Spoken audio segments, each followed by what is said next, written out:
You seem to know so much about Lagos. How long have you lived in Lagos, and how much have you participated in the affairs of Lagos? I came to Lagos in 1958 January. I was born in Plateau State. I schooled there until I left primary school, and then I came to Lagos. Because it was difficult at the time I came, I had to repeat primary school in Lagos. Then I attended Holy Cross School for the period of 1958. And from then till now, I would call myself a Lagosian. But in between, finished my secondary school, I had to go to Europe in 1965, came back in 79, and have always lived in Lagos. I'm a Lagos boy. So much have been built into the storyline of Lagos, especially in this political dispensation. A lot have been attributed to Alhaji Bola Ahmed Tinubu as being the architect of the flourishing Lagos. While other versions has it that Alhaji Lateef Jakonde and some others created the infrastructure for the new Lagos.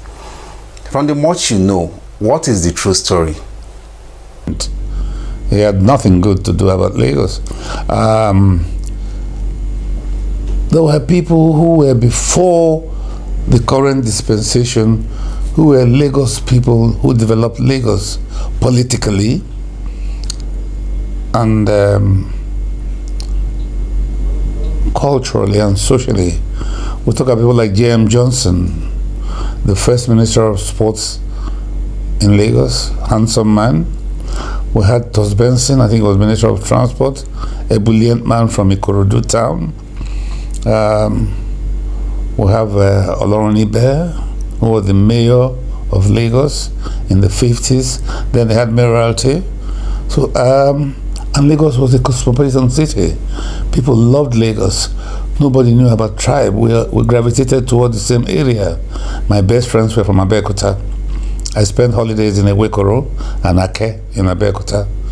So people attributing development in Lagos to Tinubu are just people who are playing politics, and they lie a lot anyway. You will know that. They're just trying to create an ambience that doesn't exist. Tinubu had no development for Lagos, none whatsoever. I challenge anybody in Lagos to show me one developmental project of Tinubu in Lagos. Rather, he acquired properties from the Lagos state for himself. Nonetheless, the same Tinubu is credited for the financial re-engineering of Lagos state. Well, if I'm a Deltan, for instance, if the governor of Delta State is a greedy man, which he is anyway, and he would play ball with me, I could tell him, listen, let's do this. Increase taxation, fleece the people, and give me 20% of it annually. I'll make money. Delta State will make money. You understand? They introduced taxation in Lagos. They created hardship for people. But because Lagos is such a cosmopolitan city, people wanted to stay. I want to live in Lagos. I love Lagos life. I've grown up in Lagos, literally. When I came to Lagos, I was 12. So if you're talking about engineering, it's creating wealth out of people's misery. You understand? Tinubu takes percentage of all the income created from Lagos State. He will almost tax the air you breathe, if it were possible. So if that is the case, well, you have nothing to say about it, because he has developed a system whereby everything in Lagos is taxable. The water, the roads, you name it. As long as you pay a percentage to him. And you have no choice, because he was the government, and subsequent governments were subservient to him. Yeah, from that score, yeah. He increased the IGR, but that's basically what it is, to increase his own coffers. In one of your discussions, you did describe how you felt at the independence of Nigeria in Lagos, which will mirror so much the First and the Second Republic. Some would describe that era as the golden era of politics and democracy in Nigeria. What was your real experience of the First and the Second Republic politics? You know, when Nigeria became an independent nation, we probably did not realize the extent of what we have today. We were just hankering for independence. Ghana had just gotten independence 3 years earlier. We were very worried. how can small Ghana become independent before Nigeria? But that was because some elements in Nigeria did not understand the issue of independence, particularly the northern areas. They were not ready for independence. They held us back. But when we became independent, we were filled with joy. We expected so much. I was at the I was at racecourse on that October 1st, I think it's a Saturday, I remember definitely. Racecourse then was a racecourse where people rode horses and they had betting. We knew people who were horse riders called Sani Mutunchi, Baba Yaro, and the rest of them. It was a fun place for us. So it was auspicious that day when we went there to receive our Charter of Independence. And when the flag, Union Jack, was lowered and the green, white, green was raised, it was like, it was indescribable, the joy. I was there with 4 other friends. There was Lekomo from Abeokuta, there was Akonji, Michael, he's from Abeokuta, there was Sonny, he's from now Delta, and there was Arthur, who is now from Anambra State, who was then from Anambra State, and myself, who is from Delta. We trekked from Hughes Avenue in Yaba to Racecourse. It was joy. We were going to receive glory. And after the celebration, Lagos was agog. Fireworks, people walked all over the place. We trekked from the same racecourse back to Yaba, singing joyous songs. I wish I could sing them now. I have a croaky voice.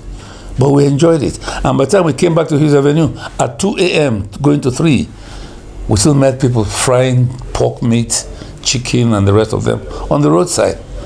And with little money we had, we bought them and drank Vinto. I don't know whether you know a drink called Vinto.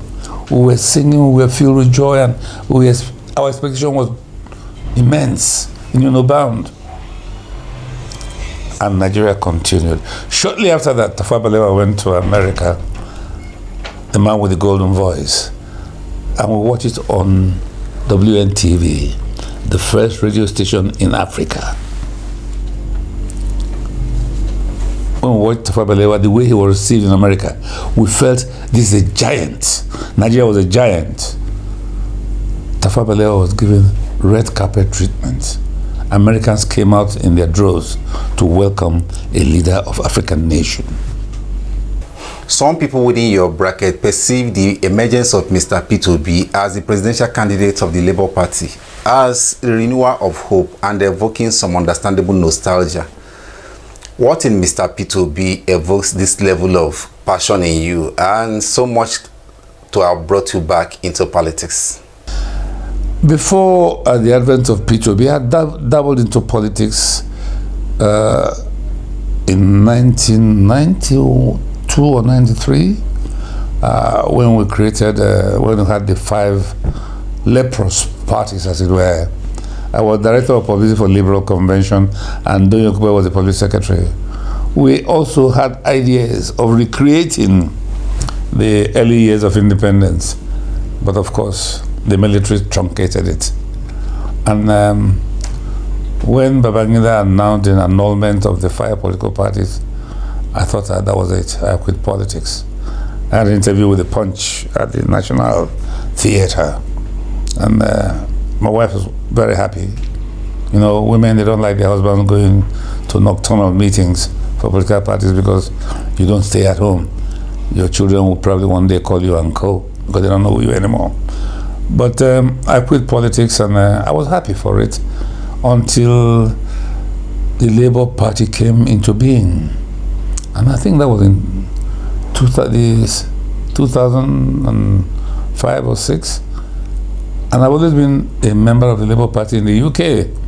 I believed in the doctrine of the Labour Party in the UK. I'm a student of Labour movement, basically. And I followed the history of Ramsay MacDonald, the first Labour Party Prime Minister in England. I think that was 1928.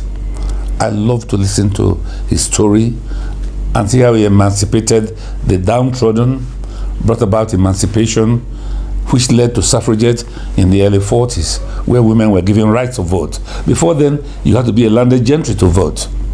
They were discriminatory as well. But this brought about a change, and I followed it up till now. But when I joined Labour Party in Lagos, in Abuja, I expected the same nostalgic feeling of Labour Party UK. Unfortunately, the leadership wasn't what I expected. I wasn't too happy, but my second quitting of politics came when I sponsored a Labour Party governor in Delta State. It was very funny. We didn't have money. We sought money and printed posters, 200,000 posters, went around Delta State. And not that we expected to win, but we expected to announce the arrival of a people's movement akin to what we have now.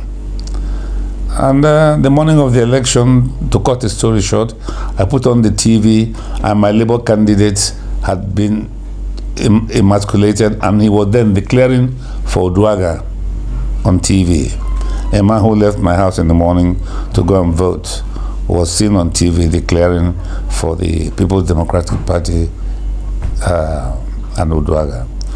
I was a bit saddened because it's like, if at my age I can be taken for a ride, then there's a problem. That means I either wasn't smart enough or the guy was too smart. And not long after that, my younger brother was killed in Asaba here, murdered over politics. So I quit totally. I said, no more. I'm done with politics. But sometime in May 2022, my good friend Doyo Kupe called me and said, wow, Omo, we'll go join Labour Party, your party. Because when he was the spokesperson, I think it was for Jonathan, he always mocked me. He said, why do you join that small party? Come and join us. I said, no, I won't join you. But he knew I was a very strong advocate of Labour type of government. And when he spoke to me about it and I listened to him, he came to my house in Lekki and we had a conversation. I told him I'll think about it. Not quite long after that, I got a call from Dr. Pato Tommy, who also talked to me about Labour Party. I was convinced that this is the time to come for salvation for Nigeria. Shortly before then, after that, I went to UK and I helped to inaugurate the Labour Party UK. And from then, I started following P2B's activities. I watch his movement, I listen to his speech, and each time I listen to this man, I have a sense of freedom. I got a sense of deliverance, salvation, that I think the Messiah is here, and we should work for the emancipation of our people. I was convinced then that this man will be the president of this country. My wife didn't believe it. My children scoffed at it, but today they are all obedient, thank God. And the reason why I believe in P2B's doctrine, you can feel the man's pulse. He has not made any allusion to the fact that there's problem in the system. We have Tinubu who says it's a milocon. You know what the milocon means? It is my turn. Is it your turn to steal money? Your turn to do what? That question hasn't been answered. And the other character, Atiku, went to Arewa House and told the northern leadership that the North does not need an Igbo man as president or a Yoruba man as president. But P2B said, I'm not running as an ethnic leader. I'm going to run as president of the country through you. Nigeria needs somebody who understands the problem of Nigeria. Hence, when you see people talking about a movement with P2B as the apex, it's not P2B that is motivating that movement. It is a movement of the people. I don't know that you listen to the jam music of Bob Marley. When you have a movement of the people, it's a thing that has been made divine by God. P2B is a movement, is a spirit. You can't stop it. He himself cannot stop it. If P2B decides today that he's not running for the president of Nigeria, the youth will kill him. He has become a symbol of our emancipation. He has become a symbol of freedom for not just Nigeria, but for Africa. And I tell you something, Patrice Lumumba said it, the doctor, professor. Africa is waiting for Nigeria to rise. If Nigeria gets it right, Africa will get it right. And I tell you, when Africa gets it right, the world will sit up. 80% of the raw materials for the world is found in Africa. 80% of the raw materials needed to develop the world is found in Africa. Yet, they come and take it and turn us into slaves. We need well, I don't know what to call it, renaissance, if you like. But Africa will rise when Nigeria rises. Having lived through the First, Second, and what was there in the Third Republic, you would have been familiar with politicians saying one thing and doing a different thing. What in P2B is informing this so much confidence, and why should we expect that he will do what he said? Well, most politicians promise to build bridges where there are no rivers. P2B has never done that. P2B has always told you the truth, which I find very strange in leadership in this country. If you recall, during the emergence of Buhari as the president of the Federal Republic of Nigeria, he promised to make 1 naira equal to $1. He promised to create 3 million jobs annually. A lot of promises which were not fulfilled. But P2B never made any promises as governor of Anambra State. Rather, he did things and announced them after. Like taking Anambra State from a position of 26 in the country educational index to number 1. In the health sector, the same thing. In proper road construction, the same thing. Anambra was a no-go area in terms of security. If you remember the Bakassi boys, the IG of the Federal Republic of Nigeria gave kudos to P2B for relieving Anambra State of crime, that for over a period of 3-4 years, there was no singular bank robbery in Anambra State. P2B is the man who left Anambra State without any pension, unlike your friend in Lagos, who is even 300% of his usual income as pension. His car will be replaced every 3 years, 5 cars, and let's not go into that. But you can see that there's a difference. There's definitely a difference between P2B's style of leadership and that of his opponents. He does not worship money. He's a self-made man, and he cares about the people. He has not impoverished his people. He has not acquired wealth by his position as governor. Not land, not financial. He has not received anything. He says, no pure water. That's something to be emulated, and that's something to be announced. The much you know about politicians or the establishment, if I may use that, Mr. P2B have continually maintained that if he wins the presidential election, he will dismantle the structure which he described as that of corruption and criminality. If human reaction is anything to go by, people within this bracket are not just going to sit idly by and watch the immense pull off them. Do you see Mr. P2B as having the capacity to withstand the challenge, the plausible challenge that will come from that? I will expect that this would happen. The cabal will not sit idle. Before now, we had, before this government, we have heard about corruption, people stealing millions. Now they're stealing our money in billions and trillions. And they have the money. They will definitely fight back. The attempt to remove Emefiele is part of the fight against corruption. The attempt to remove the INEC chairman is part of the fight against corruption. So it's not going to be easy. But I tell you something, when the head is clear, the body is clear. But once the head gets rotten, the body will be rotten. P2B is not a criminal, he's not a thief. When he gets there and he doesn't steal, nobody will steal. So it's going to be difficult for you to misappropriate funds. If the leader does not misappropriate funds, because the buck stops at his desk. We have seen it in Anambra State, where P2B refuses to compromise his position in terms of the funds used for development and building of the houses of assembly, government house, etc. The man is an exemplary leader. He's not going to steal. And when he doesn't steal, you won't steal. And I tell you something, everybody who steals will go to jail. Not like this one we're messing up. Your accountant general of the federation stole 180 billion, he's still walking the streets. It will not happen under P2B. Trust me. It will not. I am supporting him today because I believe in all these things I'm talking about. And if he gets there and he doesn't live up to expectation, trust me, I'll take to the streets.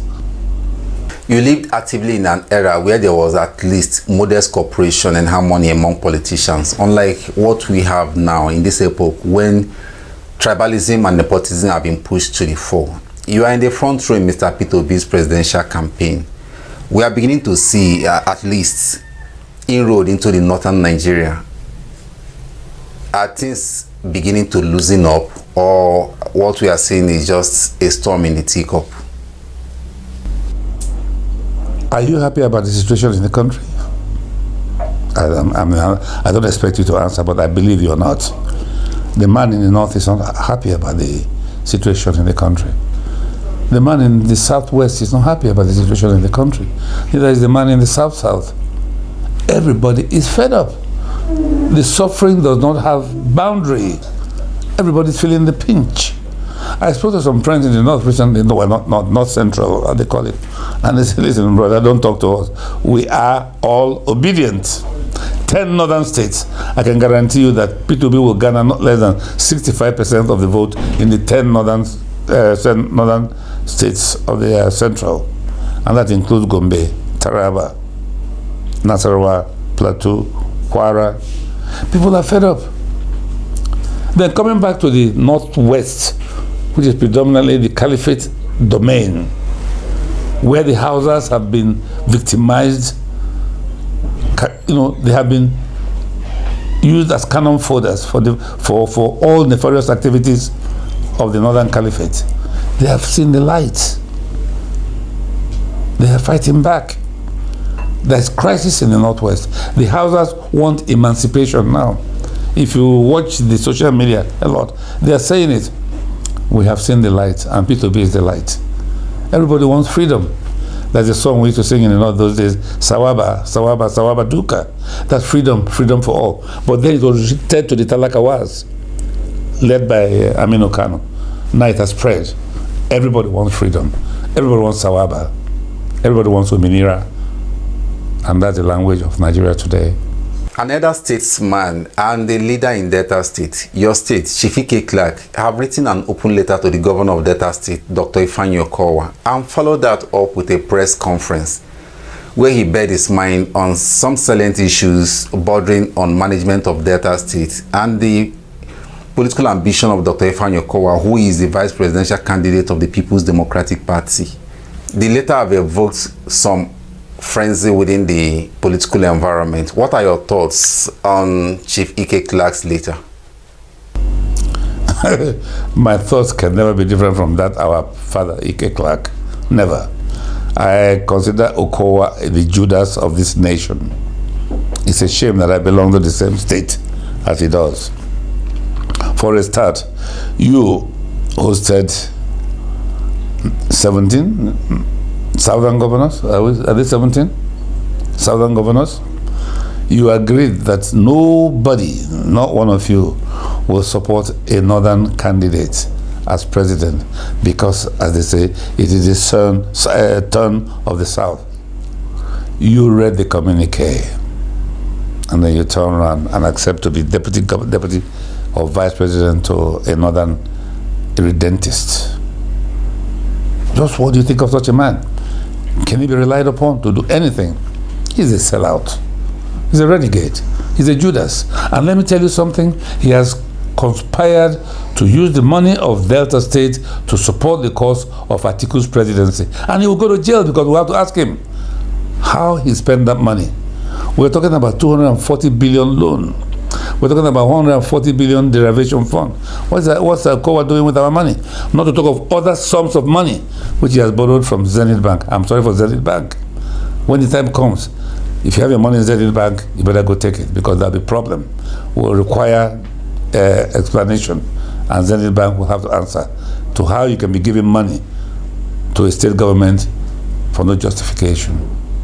No, Okowa is not a human being. He's a Judas. Well, some believe that Paike Clark, as an elder statesman, should have maintained silence or neutrality in a time of controversy such as this. Do you not think he went overboard? Listen, if your house is burning, please don't take sides. Don't go and get water and douse it. Let it burn. You want Ike Clark to keep quiet when his home is burning? When some lunatic is misappropriating the funds of Delta State, you want Ike Clark to keep quiet? No, that's a wrong question. What he has done is not less than what I expect of him. He has done magnificently well, and he has given us the ammunition to tackle our friend Okowa. He has a lot of questions to answer, and we're waiting for him. There is no hiding place for him. He'll have to explain, and Deltans are waiting for him.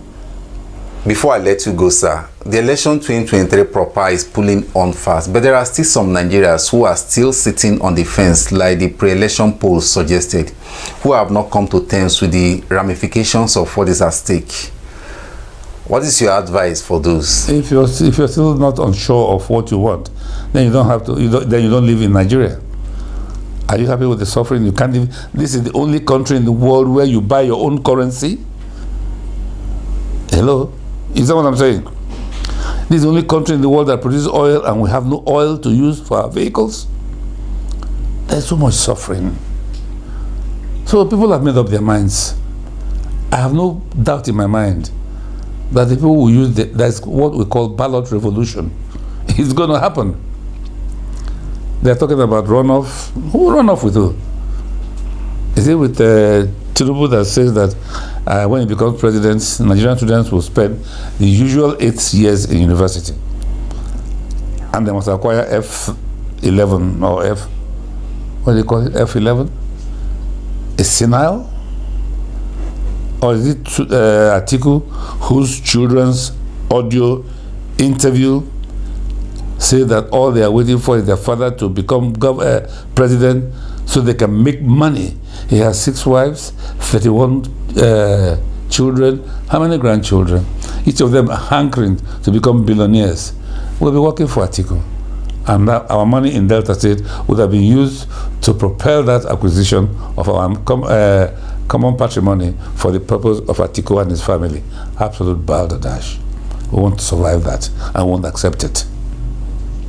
We wish your candidate and your party the best of luck at the polls. Immeasurable thanks to you, sir, for coming on this show. On the 25th of May, 29th of May, I'd like to talk to you again when P2B goes to the villa in Abuja to take the mantle of leadership and change the face of Nigeria. Thank you so much, sir. You're welcome.